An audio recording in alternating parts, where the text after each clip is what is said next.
కార్యాలయాల చుట్టూ తిరుగుతూ ఒక పథకం కోసం ఒక సర్టిఫికేట్, ఇంకో పథకం కోసం మరో దరఖాస్తు, ప్రతి శాఖలో వేర్వేరు రికార్డులు, ప్రజలకు ఇబ్బందులు, అధికారులకు గందరగోళం.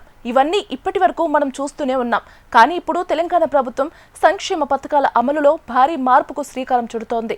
రాష్ట్రంలోని ప్రతి పౌరుడికి సంబంధించిన ప్రభుత్వ పథకాల సమాచారాన్ని ఒకే డిజిటల్ వ్యవస్థలోకి తీసుకురావాలని నిర్ణయించింది. దీనికోసం సమగ్ర సంక్షేమ కార్డు పేరుతో కొత్త వ్యవస్థను తీసుకురావాలని ముఖ్యమంత్రి రేవంత్ రెడ్డి అధికారులను ఆదేశించారు. ఐటీ శాఖ ఆధ్వర్యంలో రూపొందనున్న ఈ కార్డు భవిష్యత్తులో తెలంగాణ ప్రజల డిజిటల్ సంక్షేమ గుర్తింపుగా మారే అవకాశాలు కనిపిస్తున్నాయి. ఆధార్ కార్డు తరహాలోనే ప్రత్యేక యూనిక్ నెంబర్తో ఈ కార్డును రూపొందించనున్నారు. అయితే ఇది కేవలం గుర్తింపు కార్డు మాత్రమే కాదు, ఒక వ్యక్తికి ప్రభుత్వం నుంచి అందుతున్న అన్ని సంక్షేమ పథకాల పూర్తి సమాచారం ఇందులో ఉండేలా డిజైన్ చేయనున్నారు. ఆరోగ్యశ్రీ సేవలు తీసుకున్నారా, ఫీజు రియంబర్స్మెంట్ పొందుతున్నారా, ప్రభుత్వ బీమా పథకాల్లో ఉన్నారా, పెన్షన్ వస్తుందా, రేషన్ కార్డు ఏ కేటగిరీలో ఉంది, ఇలాంటి మొత్తం సమాచారం ఒక్క కార్డుతోనే కనిపించేలా వ్యవస్థను అభివృద్ధి చేయాలని ప్రభుత్వం భావిస్తోంది. ఇప్పటి వరకు ఒక వ్యక్తి వివరాలు వేర్వేరు శాఖల్లో విడివిడిగా ఉండేవి. దీంతో డేటాలో తేడాలు, డూప్లికేట్ రికార్డులు, అనర్హులకు లబ్ధి, అర్హులు తిరుగుతూ ఇబ్బందులు పడటం వంటి సమస్యలు ఎదురవుతున్నాయి. కొన్ని సందర్భాల్లో ఒకే వ్యక్తి పేరు మీద 2-3 పథకాల లబ్ధి కూడా నమోదవుతుండగా మరికొన్ని చోట్ల నిజమైన అర్హులకు పథకాలు అందకుండా పోతున్నాయని ప్రభుత్వం గుర్తించింది. దీంతో ఇప్పుడు అన్ని శాఖల సమాచారాన్ని ఒకే డిజిటల్ ప్లాట్ఫామ్లో సమీకరించాలని నిర్ణయించింది. ఈ మొత్తం వ్యవస్థలో కీలక పాత్ర పోషించబోయేది ఆర్టిఫిషియల్ ఇంటెలిజెన్స్. అవును, తెలంగాణ ప్రభుత్వం ఇప్పుడు సంక్షేమ రంగంలో కూడా ఏఐ టెక్నాలజీని వినియోగించబోతోంది. ఏఐ ఆధారంగా లబ్ధిదారుల డేటాను విశ్లేషించడం ద్వారా ఎవరు నిజంగా అర్హులు, ఎవరు అనర్హులు, ఎక్కడ డూప్లికేట్ రికార్డులు ఉన్నాయి, ఎక్కడ తప్పులు జరుగుతున్నాయి వంటి అంశాలను సులభంగా గుర్తించే అవకాశం ఉంటుందని అధికారులు చెబుతున్నారు. ఉదాహరణకు, ఒక కుటుంబ ఆదాయం పెరిగినా ఇంకా పేదల పథకాలు పొందుతున్నారా, లేదా ఒకే వ్యక్తి 2 చోట్ల వేర్వేరు పేర్లతో లబ్ధి పొందుతున్నారా, లేదా ఒక వ్యక్తి మరణించిన తర్వాత కూడా పెన్షన్ కొనసాగుతుందా, ఇలాంటి అంశాలను ఏఐ సిస్టమ్ ఆటోమేటిక్గా గుర్తించేలా ప్లాన్ చేస్తున్నారు. ముఖ్యంగా చేయూత పెన్షన్ల విషయంలో ప్రభుత్వం ప్రత్యేక దృష్టి పెట్టింది.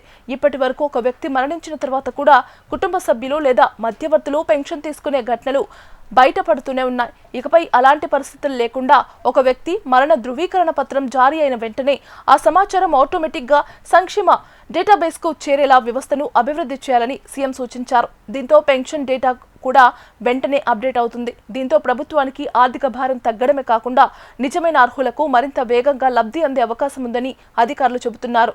ఇటీవల తెలంగాణ ప్రభుత్వం నిర్వహించిన సమగ్ర సామాజిక ఆర్థిక కుల సర్వే వివరాలను కూడా ఈ కార్డుతో అనుసంధానం చేయనున్నారు. ఈ సర్వేలో కుటుంబ ఆర్థిక పరిస్థితి, కులం, ఉపాధి, విద్య, నివాస పరిస్థితులు, ఆదాయం వంటి అనేక వివరాలు సేకరించారు. ఇప్పుడు ఆ సమాచారాన్ని కూడా సంక్షేమ కార్డుతో లింక్ చేయడం ద్వారా ప్రతి కుటుంబానికి సంబంధించిన పూర్తి సామాజిక ఆర్థిక ప్రొఫైల్ ప్రభుత్వానికి అందుబాటులోకి రానుంది.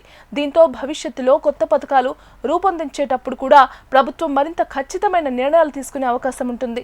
అంతేకాదు, ఈ డేటా ఆధారంగా ఏ ప్రాంతంలో పేదరికం ఎక్కువగా ఉంది, ఎక్కడ నిరుద్యోగం అధికంగా ఉంది, ఏ వర్గాలకు ఇంకా ప్రభుత్వ సహాయం అవసరం ఉంది వంటి అంశాలను కూడా విశ్లేషించే అవకాశం ఉంటుంది. మరోవైపు తెలంగాణ నుంచి గల్ఫ్ దేశాలకు వెళ్లే వలస కార్మికుల సమస్యలపైన ప్రభుత్వం దృష్టి సారించింది. ఉద్యోగాల పేరుతో మోసాలు, నకిలీ ఏజెంట్ల వలలో పడటం, విదేశాల్లో ఇబ్బందులు ఎదురైనా ప్రభుత్వానికి సమాచారం లేకపోవడం వంటి సమస్యలు తరచూ వెలుగులోకి వస్తున్నాయి. దీంతో కేరళ ప్రభుత్వం అమలు చేస్తున్న గల్ఫ్ వలసదారుల రక్షణ విధానాన్ని అధ్యయనం చేయాలని సీఎం ఆదేశించారు. గల్ఫ్కు వెళ్లే ప్రతి కార్మికుడి పాస్పోర్ట్ వివరాలు, వీసా సమాచారం, ఉద్యోగ ఒప్పందాలు, ఎమర్జెన్సీ కాంట్రాక్టులు ఇవన్నీ ఒకే డిజిటల్ ప్లాట్ఫామ్లో నమోదు చేసే విధానాన్ని తీసుకురావాలని ప్రభుత్వం యోచిస్తుంది. దీంతో విదేశాల్లో ఏదైనా సమస్య ఎదురైతే వెంటనే స్పందించే అవకాశం ఉంటుందని అధికారులు చెబుతున్నారు. అలాగే అనధికార ఏజెంట్ల మోసాలకు కూడా చెక్ పడే అవకాశం ఉంది. ఇప్పుడు ఈ సమగ్ర సంక్షేమ కార్డుపై రాష్ట్ర వ్యాప్తంగా ఆసక్తికర చర్చ జరుగుతోంది.